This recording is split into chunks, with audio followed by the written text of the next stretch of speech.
Hello मेरे guys, कैसे हो आप सभी। तो मैं आज एक बुक लेकर आया हूँ एनसीईआरटी का, जो कि इंग्लिश मीडियम का है। और अभी उसी से 10th क्लास की मैथमेटिक्स जो है, सीबीएसई बोर्ड और एनसीईआरटी बोर्ड दोनों स्टार्ट करने वाले इंग्लिश मीडियम में। तो उसकी मैं आपको बुक का रिव्यू करवा देता हूँ, ठीक है। चले तो दोस्तों, करते हैं इस बुक पे चर्चा। अपने पास ये बुक है एनसीईआरटी की, जो कि मैं कक्षा 10 के लिए आज ही बाई करके लेकर आया हूँ। और देखते हैं इसमें क्या है।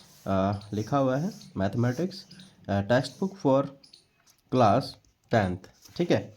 और यहाँ पे देखो लिखा हुआ है राष्ट्रीय शैक्षणिक अनुसंधान और प्रशिक्षण परिषद, national council of education research and training, one NCERT, ठीक है। तो NCERT की है। और ये देखिए, ये जो आती है कितने की आती है अपनी, 170 रुपये की है, ठीक है। और ये नया एडिशन है, नवंबर 2021 में नया एडिशन आया था। 2022 का अक्टूबर, है ना, रिवाइज्ड है। इसके अंदर जो सिलेबस कम हुआ था एनसीईआरटी का कक्षा 10 के लिए, वो वाली है, जिसमें काफ़ी सारी तीन तो प्रश्नावलियाँ हटी थी इसके अंदर से। और लगभग 30% जो सिलेबस था इसमें से हटा था, पूरा करा रिमूव हुआ था, ठीक है ना। तो वो ये देखते हैं ना, 2022 अक्टूबर का नया एडिशन है ये। ओके, वैसे छपती आ रही है काफ़ी सालों से, लेकिन 2022 में रिवाइज्ड एडिशन था, जिसमें से काफ़ी सारी चीज़ें इसमें से हटाई गई थी। चले तो करते हैं। यहाँ पे कुछ लिखा हुआ है, ये आपका आ, है कुछ डाटा, रेफरेंस है यहाँ से कि भाई कौन कौन सी बुक का रेफरेंस दिया है इसमें। और यहाँ यह टेक्स्ट बुक डेवलप्ड कमेटी है, कमेटी में कौन कौन थे जिसने इसको देखा था। अब चलते हैं इसके कंटेंट की बात करते हैं और इसके सिलेबस की बात करते हैं, ठीक है। तो देखो, अपने पास जो पहला चैप्टर है वो है रियल नंबर, वास्तविक संख्याएं हैं। उसमें इंट्रोडक्शन है, और इसका क्या है, the fundamental theorem of arithmetic है। और एक है रिवाइजिंग इरेशनल नंबर, ठीक है ना। रिवाइजिटिंग क्या है आपका, इरेशनल नंबर्स हैं, मतलब, और समरी है कुछ, है ना। तो मतलब इसमें दो प्रश्नावलियाँ रह जाती हैं। कितनी रह जाती हैं? दो प्रश्नावलियाँ हैं, बाकी सब हट गए। रियल नंबर का देखो, अपने पास एक है आपकी एक्सरसाइज नंबर 1.1 है, और एक्सरसाइज नंबर आपकी है ये छोटी सी के, ज़्यादा बड़ी नहीं है, इसमें 3 ही है। Prove that √5 is irrational number, ठीक है। तो ये अपने पास दो ही है इसके अंदर, है ना। मानी हट चुकी है, इसमें पहले थी कि प्रश्नावली और थी, 3 और 4 भी थी शायद इसमें, तो वो भी हट गई। पॉलिनोमियल के अंदर से भी प्रश्नावलियाँ हटी हैं। इसमें भी अपने पास पॉलिनोमियल में देखते हैं कि कितनी प्रश्नावली रह गई। वैसे इसमें दो ही प्रश्नावली है, geometrical meaning of the zeros of A polynomials है, और relationship between zeros and coefficients of the polynomials, ये है। और बाकी सब रही है। तो इसमें भी दो ही प्रश्नावली रह गई है। पूरा इसको हम देखते हैं पॉलिनोमियल को। तो ये अपने पास है पॉलिनोमियल की जो बुक है, ये देखो अपना टेबल आ गई है, और उसके बाद आ गया है प्रश्नावली आएगी। ज़्यादा सवाल पहली प्रश्नावली में देखो, एक्सरसाइज नंबर 1 है ना, 2.1 है, उसके अंदर केवल 1 ही अपने को पैराग्राफ दे रखा है, एक ही उसमें सवाल है, ठीक है। एक ही उसमें क्या है, सवाल है, ज़्यादा नहीं हूँ। और दूसरी वाली जो है उसके अंदर आपका है 2.2 है, बस। इसमें भी कुछ सवाल है ना, 6 इसमें 12 सवाल है। बहुत कम, सिलेबस कम हो गया है। और ये लगभग क्या बोलते हैं इसे, द्विघात बहुपद हैं, जिसे हम द्विघात पॉलिनोमियल बोलते हैं को, ठीक है ना, क्वाड्रेटिक पॉलिनोमियल्स इसे बोलते हैं। अब चलते हैं आगे। तीसरा पर pair of linear equation in 2 variables, है ना।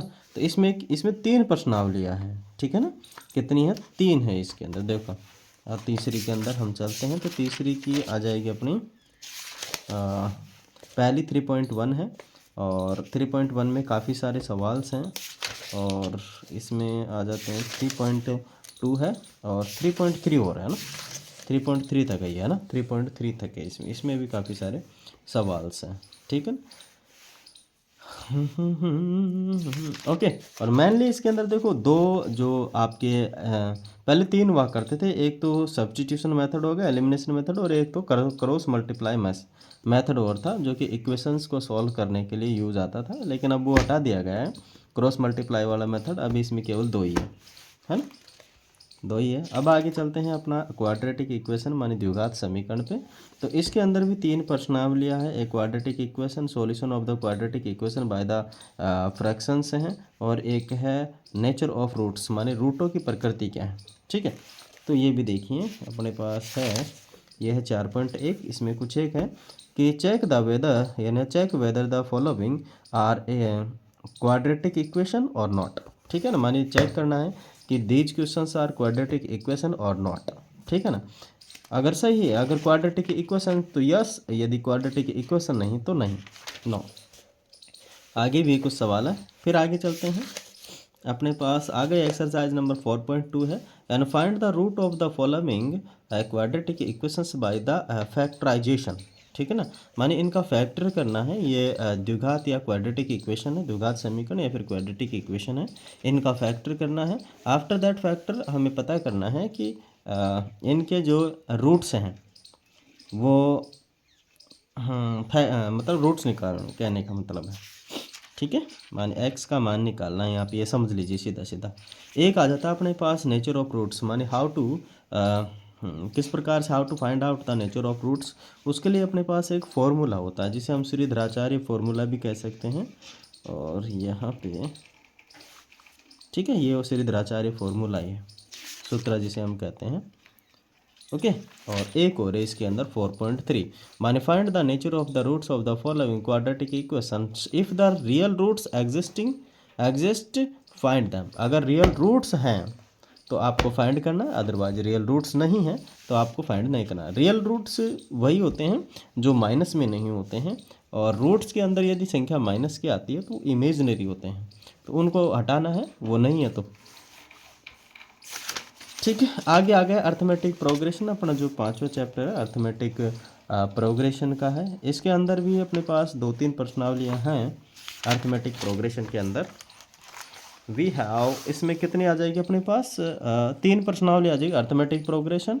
nth terms of an AP, AP का कोई nवां टर्म है, और sum of first n terms of an AP. ठीक है ना, एक ही है, तो अपने पास टोटल मिला के इसमें 3 प्रश्नावली रह जाती है 5वीं में, है ना। तो ये आ गए। अर्थमेटिक प्रोग्रेशन का मतलब होता है हिंदी में समांतर श्रेणी या समांतर श्रेणी कहते हैं, जिनमें समान डिफरेंस रहता है, अंतर रहता है, वो समांतर श्रेणी कहलाती है। अपने पास ये है 5.1 है। ठीक है, 5 इनमें सभी प्रश्नावली में बड़े बड़े हैं, है ना, काफ़ी बड़े बड़े सवाल हैं। ठीक है, देखो कितने सवाल से इसमें, हाउ मेनी सवाल are there, questions are there, काफ़ी सारे क्वेश्चन है इसमें ना। तो बिल्कुल there are more many questions in this personally, और एक्सरसाइज नेक्स्ट एक्सरसाइज इज 5.2 है, और इसमें भी वही है, काफ़ी अच्छी प्रश्नावलियाँ हैं इसमें। ठीक है, बहुत हार्ड नहीं है, बिल्कुल भी सिंपल सी है ना। कुछ एक पर्सन इसके हार्ड होते हैं, अदरवाइज सिंपल है। वैसे मैं हिंदी मीडियम के अंदर तो पढ़ाता ही हूँ, अब इस साल से मैं इंग्लिश मीडियम को भी पढ़ाने जा रहा हूँ। ठीक है, CBSE बोर्ड के लिए अपने हिंदी मीडियम, यदि इंग्लिश मीडियम के हैं बच्चे तो इसे पढ़ लेंगे, दैट इज़ नो मैटर। अपने पास है find the sum of the following APs, माने इनका सम पता करना है, तो फॉर्मूला लग जाएगा SN का फॉर्मूला यहाँ पे अप्लाई कर देंगे और लगा देंगे। ठीक है, तो ये हो जाएगी। काफ़ी बड़ी प्रश्नावली है ना, 5.3 काफ़ी है ना। देखो कितने सवाल से हैं, 20 सवाल से इसमें। आगे ट्राइंगल आता है। ठीक है, कौन सा आ गया, ट्राइंगल से आ गया ना। ट्राइंगल में भी 1, 2 और 3 है। पहला है सिमिलर फिगर, ठीक है, और similar of triangle, similarity of triangle से, और criteria for the similarity of triangle से, उसका क्राइटेरिया है। आगे आ जाती है अपनी कोऑर्डिनेट ज्योमेट्री आ जाती है, उसमें 2 प्रश्नावली रहती है, एक डिस्टेंस फार्मूला और एक होता है सेक्शन फार्मूला। ठीक है, एक डिस्टेंस मानी दूरी सूत्र और एक होता है विभाजन सूत्र। ठीक है, तो 2 ही सूत्र है इसके अंदर। तो ट्राइंगल के अंदर तो ये जो अपने पास जो रहती है सिमिलरिटी, सिमिलर फिगर्स जो है, ठीक है, उसकी बात करेगा ये। यहाँ पे 6.1 है और 6.2 है। ठीक है, और इसमें नहीं 6.3 नहीं है, 6.2 तक ही है। 6.3 भी है क्या, हाँ 6.3 भी है इसमें, 6.3 भी है। ठीक है, ये 6.3। है ना। आगे चलते हैं 6.3 में 16 क्वेश्चंस है अपने पास। आगे है कोऑर्डिनेट ज्योमेट्री है। कोऑर्डिनेट ज्योमेट्री का मतलब इसके अंदर वही डिवीजन फार्मूला है। कौन कौन सा है? कोऑर्डिनेट ज्योमेट्री डिवीजन फार्मूला और सेक्शन फार्मूला, ठीक है ना, बांटने वाला सूत्र और डिस्टेंस सूत्र इसके अंदर है। फिर इंट्रोडक्शन ऑफ ट्रिग्नोमेट्री आ जाती है, ठीक है। बहुत हार्ड नहीं, ये सबसे अच्छी प्रश्नावली लगती है मुझे, कोऑर्डिनेट ज्योमेट्री है ना। कोऑर्डिनेट ज्योमेट्री बहुत सिंपल सी प्रश्नावली है। This is known as the section formula. It's no more complicate, ठीक है। 7.2 आगे आ गया इंट्रोडक्शन ऑफ ट्रिग्नोमेट्री। ये भी मुझे बहुत शानदार लगती है और मैं इसे बहुत प्यार से सभी बच्चों को पढ़ाता हूँ, है ना। बहुत अच्छी है। और इस बार हमारी जो क्लासें लगने वाले हैं बहुत ख़तरनाक लगने वाले हैं, समझे। मतलब बहुत सारी क्लासें होंगी एवरीडे, लगभग 4-5 क्लास रहेगी, है ना। 4-5 क्लास रहेगी एवरीडे। तो सुबह से ही लग जाएंगे आप लोगों को पढ़ाने के लिए। इसमें भी 3 प्रश्नावली है ना, अपनी जो कौन सी है इंट्रोडक्शन ऑफ ट्रिग्नोमेट्री में इंट्रोडक्शन ट्रिग्नोमेट्रिक रेशियो है, वो है दूसरे। सेकंड है trigonometric ratio of some specific angles के लिए है। फिर ट्रिग्नोमेट्रिक आइडेंटिटीज है ना, उनके बारे में, माने आइडेंटिटीज बोले तो फॉर्मूलेज वगैरह है वो है। फिर सम एप्लीकेशंस ऑफ ट्रिग्नोमेट्री में तो भाई एक ही है, एक ही प्रश्नावली है आपकी, ठीक है, ज़्यादा नहीं है। मानी हाइट एंड डिस्टेंस उसके अंदर पूछी जाती है। आगे आ जाता है सर्कल। सर्कल के अंदर 2 प्रश्नावलियाँ है यहाँ पे, है ना। सर्कल के अंदर 2 प्रश्नावलियाँ हैं। ये थोड़ा सा हार्ड पड़ता है ना, ज़्यादा हार्ड भी नहीं है। एरिया रिलेटेड टू सर्कल्स, ये और भी सिंपल है ना, एरिया के बारे में होती है तो सूत्रों से सारा काम हो जाता है। आगे है आपका सरफेस एरिया एंड वॉल्यूम है, सरफेस एरिया और वॉल्यूम का है। और एक स्टैटिक की आ जाती है जिसके अंदर हम मीन ऑफ ग्रुप्ड डाटा निकालते हैं, ठीक है। और एक होता है मोड ऑफ ग्रुप डाटा और मीडियन ऑफ ग्रुप डाटा, ठीक है ना। ये अपने पास टोटल 3 है। पहले के अंदर मीन होता है, मानी माध्य निकालते हैं। मोड मानी होता है माध्यक होता है। और मीडियन मानी होता है, हाँ, मीडियन मानी माध्यिका होती है। और ये होता है मोड मानी बहुलक, ये हम पता करते हैं। तो ये अपने है, ज़्यादा वेटेज इसी प्रश्नावली का रहता है, लगभग 8 नंबर की या शायद 12 नंबर की प्रश्नावली है ये, ठीक है। जो एक्सरसाइज है 12 नंबर की। प्रोबेबिलिटी भी बहुत सिंपल है, तो इन दोनों में से ही एवरेज नंबर कवर किए जाते हैं। तो प्रोबेबिलिटी भी लगभग 26 सवाल है इसमें, एक ही है प्रश्नावली इसके अंदर। प्रोबेबिलिटी थियोरेटिकल अप्रोच है ना, एक ही प्रश्नावली है। तो इस बार बिंदास होके आप लोगों के साथ रूबरू होने वाले हैं एनसीईआरटी बुक से। और मैं समझता हूँ आप सभी लोग हमारे साथ एंजॉय करेंगे इस साल।